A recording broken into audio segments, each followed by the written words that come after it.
Bienvenidos a Panacea, el podcast que busca acercar a la comunidad a los más diversos y destacados profesionales del mundo de la salud y el deporte. Mi nombre es Camilo Llanes, soy boxeador amateur y estudiante de licenciatura en nutrición y me comprometo a poner en jaque a todos los paradigmas y dogmas existentes actualmente. Bueno, en el capítulo de hoy entrevistamos a Jorge Giganti, que es un médico clínico que tiene muchos conocimientos en todo lo que tiene que ver con meditación y en medicinas alternativas, en las cuales no entramos en profundidad, pero como van a escuchar, él tiene mucha noción de meditación, da varios consejos sobre cómo empezar a meditar. Nos habla de qué es la meditación, cómo está vista por el resto de los médicos. Nos cuenta sobre cómo él la implementa y demás cosas. Así que espero que les guste. Gracias por escuchar. Voy a dejar que mi invitado se presente por nombre y apellido y que nos cuente un poquito quién es, a qué se dedica, de dónde viene, cuál es su historia. Bien, buenas tardes, gracias por la invitación. Y aprovecho entonces y te cuento que yo soy médico clínico, también soy médico acupuntor. Mi formación la hice de pregrado la hice en la Universidad de Buenos Aires y la de posgrado la hice en el Centro de Educación Médica e Investigaciones Clínicas Dr. Norberto Quirno, conocido como CEMIC, en el que también me desempeño como médico clínico en el Departamento de Medicina. Bueno, perdón, seguí. Tengo 66 años y interesado, aparte de la medicina convencional, en las terapias no convencionales, especialmente la acupuntura, en la cual me formé, y también en otros abordajes, como es el tema que nos convoca. Perfecto, espectacular. Y bueno, ¿cómo te trata la cuarentena? ¿Cómo trata? Relativo, es que mucho mejor de lo que yo pensé que iba a suceder. Se ve que tengo el tiempo ocupado bastante entre las actividades de la casa o del departamento. También tengo que contestar muchos correos electrónicos, WhatsApps, así que eso me tiene. Aprovecho para leer, algo para meditar, pero bueno, ya se nos acabó las vacaciones para los médicos de consultorio, porque a partir de este viernes, a partir de este lunes ya podemos empezar a trabajar nuevamente. Bueno, me alegra. Bueno, el tema que nos convoca es un poquito la meditación. Así que si querés, empezar contándonos qué es la meditación y qué es la meditación para vos. Bien. La meditación es una práctica en la que se logra un estado de conciencia caracterizado por la atención focalizada. Ha habido un interés creciente en esta práctica por el hecho de que ha habido muchos trabajos de investigación en las últimas 3 décadas y la cobertura que le han dado los medios de comunicación. Años atrás era considerada una práctica no convencional o alternativa, y hoy forma parte de los recursos terapéuticos que tienen tanto los médicos como los psicólogos. Ok, y acabas de mencionar que es una terapia alternativa, que tiene varios estudios en el último tiempo. ¿Qué clases de estudios tiene la meditación? Digamos, ¿son estudios científicos? ¿Tenés idea? Bien, sí, por suerte, no por suerte, sino por el trabajo y el esfuerzo de muchos investigadores, hoy disponemos de mucha evidencia, en gran parte debido a los avances en los métodos de diagnósticos por imágenes y de estudios funcionales. Hay 3 estudios en meditación que han dado resultados muy interesantes. Uno es la resonancia magnética común, que ustedes la conocen, que es el estudio que le permite estudiar anatómicamente una estructura del cuerpo, y también la resonancia magnética funcional, que es la que permite ver qué áreas están más activas respecto de las otras áreas del cerebro. Y el otro estudio es la llamada electroencefalografía, que ustedes la conocen. Esta es una electroencefalografía un poco más compleja, pero finalmente lo que hace es evaluar o observar la actividad eléctrica del cerebro. En cuanto a la resonancia magnética, ha habido hallazgos muy interesantes, que es el aumento del volumen o del espesor de la sustancia gris. La sustancia gris es la parte del cerebro donde están los cuerpos neuronales, donde se establecen las comunicaciones entre las neuronas. Bueno, ese espesor de la sustancia gris se ve aumentado en determinadas áreas del cerebro, y otras áreas tienen una disminución del área de la sustancia gris. La resonancia magnética funcional demostró que en los que practican en forma regular esta práctica tienen más actividad de algunas áreas y menos actividad de otras. Y la electroencefalografía mostró que un tipo de ondas cerebrales, el cerebro tiene varios tipos de ondas dependiendo si estamos despiertos, dormidos, en determinadas etapas del sueño. En el caso de la meditación se vio que un tipo de ondas llamadas ondas gamma, que son ondas que se ven cuando el cerebro está en trabajos cognitivos de relevancia, como puede ser la conciencia, la concentración o el razonamiento. En los meditadores regulares se vio que estas ondas son mucho más frecuentes que los no meditadores, y aparte se produce una sincronía de estas ondas en las distintas partes del cerebro. Es decir, que cuando la persona está meditando, aparecen estas ondas en distintas partes del cerebro y todas al unísono. Es hallazgo muy, muy interesante, que todavía el gran desafío de la ciencia es ver cómo estos hallazgos con estos métodos diagnósticos pueden explicar los hallazgos en la clínica, que después son los que vamos a charlar en algún momento de la charla. Y otro tema más, que a nivel bioquímico, los que meditan tienen menores niveles de cortisol, que es una hormona que está asociada al estrés. Hay unos llamados marcadores de inflamación, como sería la inflamación que nosotros conocemos. Hay una serie de sustancias que se están relacionadas con la inflamación, y los pacientes que meditan, estas sustancias están disminuidas. Y además, y esto es una cosa muy interesante, se aprecia en los meditadores regulares en la sangre el aumento de la actividad de una enzima que se llama la telomerasa. La telomerasa es una enzima encargada de desacelerar el acortamiento de los cromosomas, en una parte del cromosoma que se llama telómero.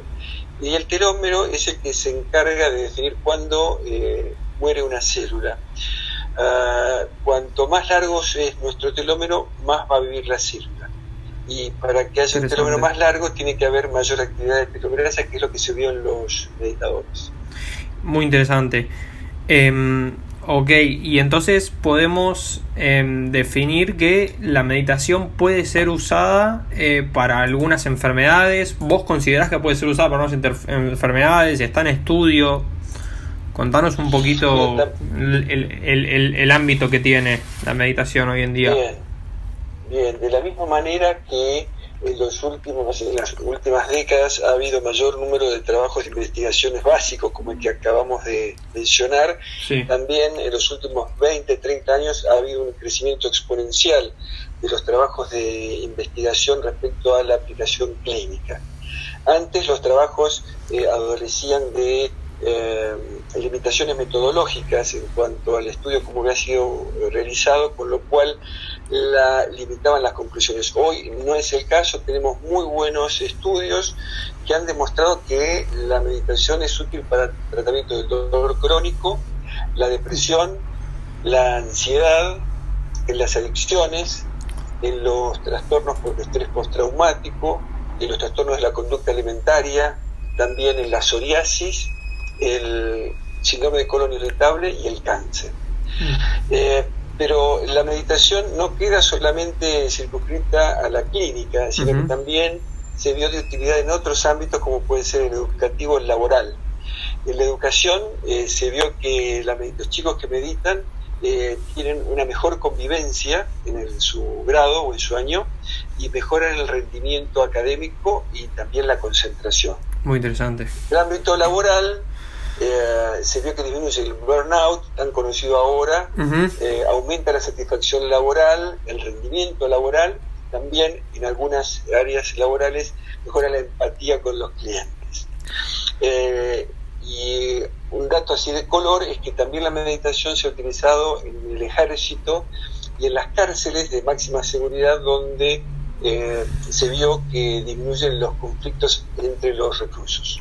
Muy bueno. Bueno, y yendo por un lado que dijiste que a mí personalmente me interesa mucho, nombraste al burnout, que por ahí en el ámbito deportivo y llevándolo por el lado del podcast, quiere decir sobre entrenamiento para algunos de nosotros, el cual sufrí en algún momento. Así que, ya que estás, contanos un poco cómo puede ser utilizada la meditación en el ámbito deportivo. ¿Puede ser utilizada en el deporte? ¿Puede tener algún beneficio en el deporte? Bien, bueno, si bien la cantidad de estudios de investigación no son los mismos en número de los temas que estuvimos hablando recién, sí hay cada vez más estudios en deporte. Aprovechando esta charla hice una nueva incursión en este tema y llamativamente vi que en casi todas las prácticas deportivas había publicado algún estudio de mindfulness o meditación. Después vamos a hablar de qué se trata el mindfulness, que es un tipo de meditación, pero hay muchos trabajos de la meditación en el deporte. Lo que se vio es que las distintas disciplinas estudiadas aumentó el rendimiento de la disciplina, disminuye la ansiedad inducida por la competencia y también la inducida por la recuperación de lesiones, que a veces es un tema en los deportistas. Sí, claro. Disminuye el riesgo de lesiones, también aumenta la tolerancia al dolor, mejora la autoconfianza, disminuye la autocrítica y los pensamientos negativos. Así que es un combo bastante interesante como para incursionar en la práctica. Sí, es un combo recomendable. Y bueno, ahora sí, contanos qué tipos de meditación hay. Meditación hay muchos tipos. Es una bolsa de gatos donde en realidad el término meditación se incluyen muchas prácticas y mucha gente cree estar meditando cuando en realidad no lo es. La forma más conocida o la más investigada es lo que se llama meditación mindfulness o atención plena. Esta es si uno lo puede definir en una forma simple, es como es aquella práctica donde la atención se coloca en el momento presente, es decir, se está atento al momento presente con interés, curiosidad y aceptación. Con interés porque tiene que ser algo volitivo, es decir, uno tiene que desear querer hacerlo. Curiosidad es la curiosidad del niño, es decir, tiene que practicarla y lo que ocurra durante la práctica tiene que ser observado desde la curiosidad del niño. Y la aceptación quiere decir que no hay que rechazar nada de lo que ocurra, sino que aceptar todo lo que viene durante su práctica. Este tipo de meditación contrasta mucho con la forma en que habitualmente estamos en lo cotidiano, donde nuestra mente divaga en el presente, en el pasado, en el futuro, en alguna sensación o en algún pensamiento, lo que se llama el piloto automático. Uno puede hacer muchas de las cosas cotidianas, como bañarse, cocinar, lavar los platos, hacer la ropa, sin estar pensando lo que uno está haciendo. Bueno, la mindfulness es el opuesto a eso. Mindfulness o atención plena lo que intenta es que uno esté presente en el momento del hecho. Perfecto. La intervención, yo te mencioné el mindfulness como... Sí, como un ejemplo. Como un ejemplo. Pero entiendo que un poquito la meditación va por el lado ese de estar un poco con nosotros mismos, digámosle así.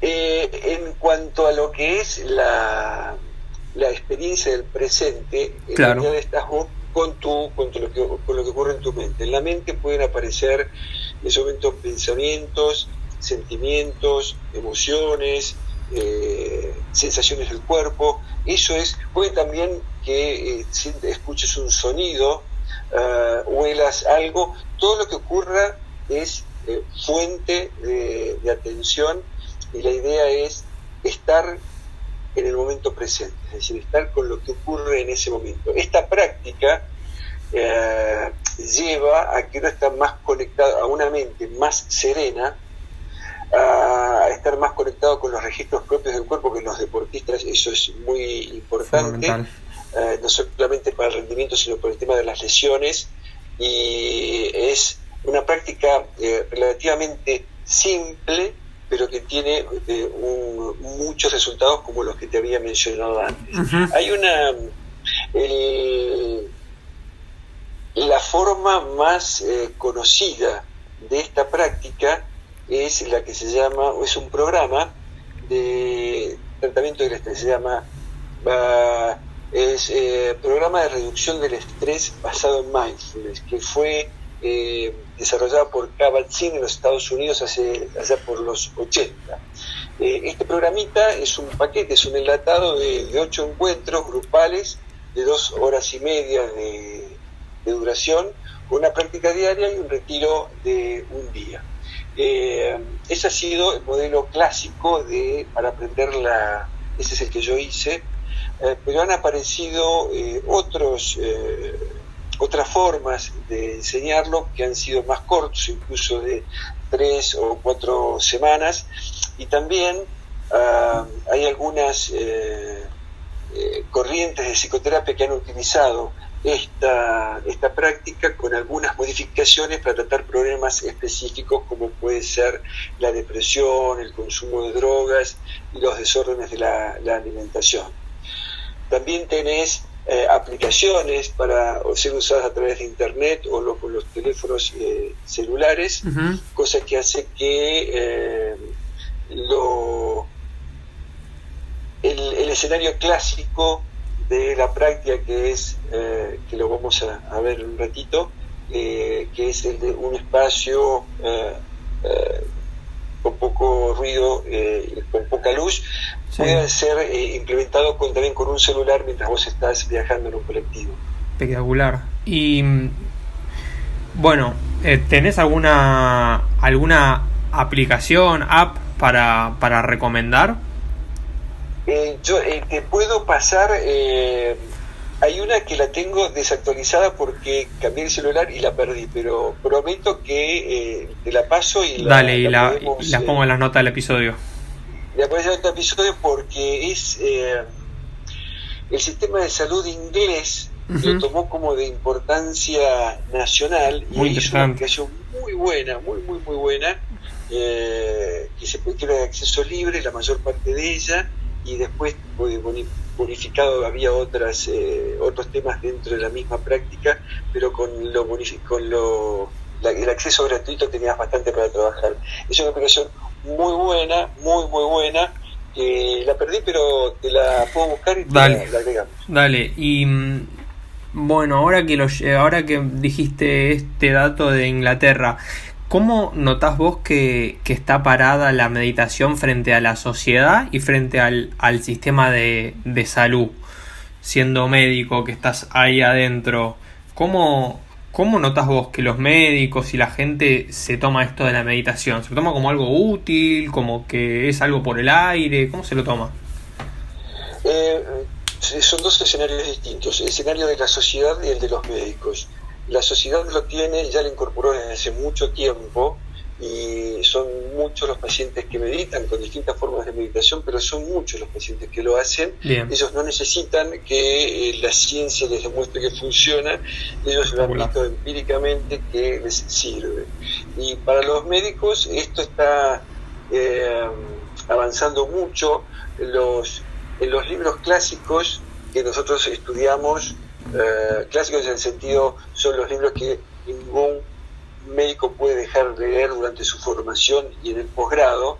Encontrar un capítulo de medicinas no convencionales era muy extraño, no había libros con un capítulo dedicado a eso. Hoy los libros más reconocidos y prestigiosos para el pregrado y posgrado tienen un capítulo dedicado a medicinas no convencionales, que va más allá de la meditación, pero eso es un logro muy importante que se alcanzó, y hay revistas específicamente dedicadas al tema de las medicinas no convencionales, y los médicos están tomando cada vez más como un recurso más para su práctica, aunque debemos reconocer, no en mi caso, todavía no está tan incorporada en la cabeza de los médicos como debiera hacerlo, considerando el espectro tan amplio de utilidad que tiene. Ok, muy interesante. Bueno, ahora, ¿cómo podés recomendar vos que empecemos a meditar? Si queremos empezar a meditar, sobre todo por la situación que se vive hoy en día. Bien.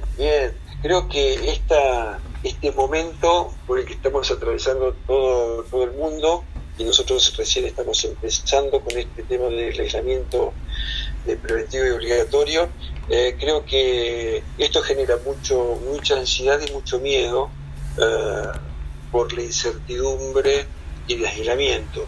Y creo que esta es una excelente oportunidad para utilizar, por ejemplo, la meditación, para lograr serenar la mente, para poder estar en el presente y no divagar en el pasado, que no lo podemos modificar, y el futuro que para todos nosotros es desconocido. ¿Cómo meditar? ¿Cómo empezar? Es muy fácil. Se puede empezar con la respiración. Si querés, podemos hacer una breve introducción a cómo sería la práctica. Obvio, algo muy sencillo. Sí. Exacto. Entonces, la receta sería: primero debemos encontrar un lugar donde lo vamos a hacer. Tiene que ser un lugar con luz tenue y que no haya mucho ruido, y que si hay poco ruido ninguno, mejor. Hay que elegir en qué momento del día lo vas a hacer, porque eso también es una forma de acostumbrar al cuerpo y a la mente. ¿Cuánto tiempo vas a meditar? El tiempo de meditación mínimo son 10 minutos. Después, los tiempos clásicos son en media hora, 45 minutos. Debemos utilizar ropa cómoda y adecuada a la temperatura del ambiente. Vamos entonces a la práctica en sí. La postura puede ser sentada o acostado. Sentado podemos estar en una silla o en el piso, y los requisitos de la postura son tener la cara relajada con los músculos de la frente, los labios y los párpados, la lengua apoyada en el paladar superior, los ojos entreabiertos o cerrados. Si es cerrado mejor, y si es entreabiertos, mirando hacia un punto que esté aproximadamente a 2 metros de nosotros. La espalda lo más recta posible, sin hacer un esfuerzo extra, sino lograr que esté cómodamente recta, sin apoyar en el respaldo. Las manos apoyadas en los muslos, o pueden estar apoyadas entre sí, los pies bien apoyados en el suelo. Y una vez que ya estamos bien en la postura adecuada, vamos a prestar atención a la respiración. La respiración podemos observarla o prestarle atención, ya sea registrando la entrada y salida de aire por la nariz en las fosas nasales, o cómo el abdomen se infla y se desinfla con cada inspiración y con cada expiración. Una vez que elegimos cuál va a ser de los dos lugares donde vamos a apreciarla, simplemente lo que tenemos que hacer es poner atención en ella. Simplemente eso, observar cómo el aire entra y cómo el aire sale. Inmediatamente, o en muy poquito tiempo, y más con los que recién se inician, la mente se va a ir a cualquier otro lugar menos lo que tenemos que hacer, que es estar atentos a la respiración. Ok, esto es algo normal que pase, ¿no? Porque yo tengo mucha gente que me dice, no, pero yo no puedo meditar porque se me va la mente. Esto es algo normal, ¿no? Hay que aclarar a la gente que es algo que... No. Ese es la idea de la meditación es exacto. Exactamente. Es decir, la idea es prestar atención a un objeto, que en este caso es la respiración, o que sería el anclaje, y después el secreto está en darse cuenta que la mente se ha ido, que es lo más frecuentemente que ocurra, porque así es nuestra cabeza, así funciona nuestra mente. Eso es lo que se llama el modo por defecto de funcionamiento de la mente. La mente está permanentemente buscando en el pasado, algo en el presente, imaginando el futuro, para planificar, para resolver problemas. Ese es el modo por defecto. Lo que nosotros buscamos es que la mente no esté divagando, y eso es lo que va a ocurrir. Cuando estemos atentos a la respiración, indefectiblemente la mente se va a ir, qué frío que tengo, qué calor que tengo, me molesta la pierna, esta técnica servirá para algo, la cuenta que tengo que pagar, el problema que tengo que resolver. La idea es darse cuenta de que la mente no está en la respiración y amablemente traerla nuevamente a la respiración. Esto va a ocurrir muchas veces durante la práctica, y en eso es el secreto, y en ese es el secreto de la meditación. Darse cuenta y volver al objeto, al foco de atención. Este ciclo obviamente se va a repetir muchas veces, esto va a repetirse muchas veces, no hay que defraudarse, porque en eso consiste la técnica, y con el tiempo, a medida que practiquemos más, cada vez va a ocurrir menos esa distracción. Pero el ejercicio es ese: enfocar en la respiración, la distracción, el registro y el retorno amable a la respiración. Bien, ¿y tenés alguna frecuencia para recomendar? ¿Una vez por día? ¿En algún momento en particular? Esto es como la práctica del entrenamiento de un músculo, de un grupo muscular. Bien. Cuanto más lo practiquemos, mejor. Tiene un techo. Excelente. Es decir, no es que porque meditemos 10 horas todos los días vamos a obtener un mejor resultado. Se vio que con prácticas tan cortitas como 10 minutos funcionan, y lo ideal sería entre 30 y 45 minutos, y lo ideal sería poder hacerlo todos los días. Siempre igual, algo es mejor que nada. Es decir, si pueden meditar 3 o 4 veces en la semana, mejor que no hacerlo, pero lo ideal sería poder hacerlo todos los días. Se transforma en algo de la misma manera que la actividad física regular hace que cuando uno, el día que no practica porque tiene que posponer la práctica, el cuerpo y la mente lo sienten y lo desean, es decir, reconocen la falta. Con la meditación nos sucede exactamente lo mismo. Excelente. Y bueno, durante la cuarentena, entonces, tu recomendación es, ahora tenemos más tiempo y etcétera, tu recomendación es empezar a meditar. Sí, es un buen momento. Siempre es mejor tener un guía. Entiendo. Lo cual hace que muchas de las dudas y preguntas sean respondidas. Entiendo. Resuelto los pequeños problemas que pueda haber, pero igual no, como es algo que lo podemos hacer solos, con esta simple técnica que es de la respiración, está bueno que lo empecemos a... Siempre es un buen momento para empezar. Hay algo que es interesante, que no lo mencioné, es que este ejercicio de centrar la respiración, aunque parezca muy simple, es muy poderoso, y después la técnica establece que en determinado momento, ya una vez entrenada la mente para centrarla en la respiración, después uno puede abrir el campo de atención y estar atento a los fenómenos que ocurren en nuestra mente, es decir, los pensamientos, los sentimientos, las sensaciones corporales. La idea es estar abierto como si fuera viendo una película. Sí. Cada evento que ocurra en nuestra mente, ya sea un sentimiento, pensamiento, sensación, verlo como tal cual es, y dejando que aparezcan en nuestro campo de atención y desaparezcan. El ejemplo más claro y más lindo para explicar esto es como cuando uno está sentado o tirado en el piso viendo las nubes pasar. Los eventos de la conciencia los tenemos que tomar como nubes que pasan, es decir, hay un pensamiento, aparece, transcurre en el campo y después desaparece. Bueno, lo mismo ocurre con los pensamientos. Entiendo. Como una nube. Y esa práctica hace bien. Bien. ¿Y tiene algún riesgo esta práctica? La respuesta es sí, pero hay dos características de las cosas que no son deseables. Primero, que son poco frecuentes. Algunas son frecuentes, pero son muy simples de resolver, y algunas son transitorias. Una tiene que ver con la incomodidad física cuando elige una determinada postura para meditar, y otra es la ansiedad. A veces, cuando uno inicia esta práctica, puede generar un poquitito más de ansiedad, pero eso se resuelve con la práctica y en poco tiempo. Hay otro evento un poco más pesado, pero muy poco frecuente, y que ocurre con las prácticas intensivas, como las que se ve cuando se hacen retiros de meditación. Se pueden hacer retiros de 1 día, 2 días, hasta 6 días, 10 días, y más también meses, en los que hacen una práctica intensiva. Puede suceder lo que se llama el sufrimiento del meditador, o también lo llaman la noche oscura.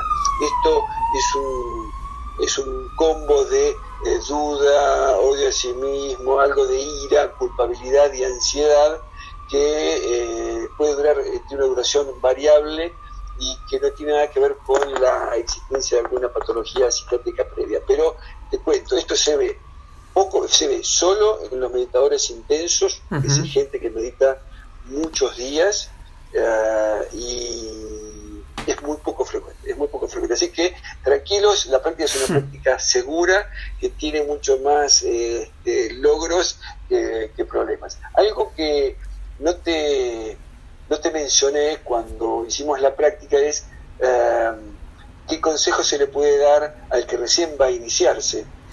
Sí. Como vos me dijiste, está bueno empezar en este momento, sí, y hacerlo como les dije, y los consejos que les puedo dar es no esperar nada, es decir, no debemos tener una expectativa de algo concreto que vaya a suceder. Todo Exacto, lo que suceda eso te quería preguntar. es importante.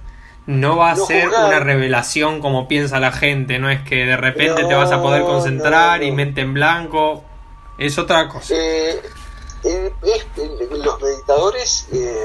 Los meditadores pesados, estamos hablando los que juntan 10.000 horas de meditación, Sí. generalmente son los yogis o algunos monjes de algunas culturas y religiones que tienen muchas horas acumuladas, sí pueden tener experiencias extrañas respecto a corporales, lo que se llamaba la iluminación. En realidad, la iluminación de la que hablaban los yogis es en realidad una forma de estar de la conciencia que nada tiene que ver con la conciencia que conocemos para lo cotidiano nuestro, donde hay una percepción del mundo que es el mundo tal cual es. Entiendo. Es por ahí simple de decir, difícil de explicarlo, pero sí en los meditadores pesados pueden ocurrir cosas muy interesantes. Estamos en los consejos. La idea es no juzgar, la idea es percibir la realidad como es y no como debiera ser. Es decir, uno a veces se pregunta, ¿esto lo estoy haciendo bien? ¿Esto estará mal? No importa. Lo importante es hacerlo, estar atento, la distracción, volver a traerlo, y eso es lo que vale. Aceptar las cosas tal cual son. Es decir, no rechazar ni lo malo que ocurra en la experiencia corporal, por ejemplo, ni quedar aferrado a lo bueno. No forzar la práctica debe ser relajada, no tiene que ser una tortura, es decir, tiene que ser algo deseado para hacer. Soltarse, es decir, no aferrarse a lo positivo, no quedarse, si tiene una experiencia muy intensa, afectiva, después de la práctica, no quedarse que con eso es la meditación, y tener una actitud amable, no pararse con uno o no enojarse con uno, porque es muy frecuente que al principio nuestra mente divague mucho y nosotros nos sintamos muy frustrados. Pero bueno, la idea es amables con nosotros, sigamos en la práctica y eso va a ser cada vez menor. La mente de principiante es otra característica, es cada vez que se practique, que es hacer la experiencia como si fuera la primera vez. Entiendo. Eso es muy de los chicos. Y la otra es tener paciencia, porque no debemos tener apuro, esto toma su tiempo, y como la práctica de una actividad deportiva, a medida que vamos practicando se ven los logros. Bien, y ahora para finalizar, te quería hacer esas preguntas para finalizar, consejos y demás, ahí están para la gente. Y bueno, te quería preguntar quizás algo más personal. ¿Vos como médico aplicás estas cosas? No como, es decir, como médico, como persona y como profesional. Como persona, un practicante, debiera practicar mucho más de lo que practico. Y con respecto a los pacientes, sí, porque lo aplico en las enfermedades que habíamos hablado al principio de la charla. Son patologías crónicas que no tienen cura sin tratamiento. Entiendo. Y que es muy importante, donde la relación mente-cuerpo es muy fuerte. Bien. Podemos citar dos de las que habíamos mencionado, por ejemplo la psoriasis o el síndrome de colon irritable. Son enfermedades en las cuales en el síndrome de colon irritable los recursos farmacológicos son limitados y el porcentaje de resultados favorables no es muy, muy bueno, y la práctica de la meditación puede ayudar mucho a los pacientes. Así que la respuesta es sí. Bien. Y hay patologías en las cuales ya sabemos, hay evidencia científica de que funciona. Bien, Jorge. Bueno, nada, con eso concluimos. Yo la verdad es que quería darle a la meditación un poquito de visión, digamos, científica, a ver cómo está vista en el mundo médico. Sé que quizás no todos lo miran con la cabeza tan abierta como vos, así que bueno, nada, te agradezco mucho por aceptarme la entrevista y por tener la cabeza abierta. Bueno, gracias a vos por permitirme tener esta charla, y que siempre toda oportunidad para poder explicar de qué se trata esto, desmitificarlo, es bienvenido. Así que gracias a ustedes por ofrecerme esta posibilidad. Jorge, muchas gracias. Te mando un saludo grande y nada, nos estamos viendo. Muchas gracias por la entrevista, de nuevo. Te mando un gran saludo y gracias nuevamente. Saludos. Chao.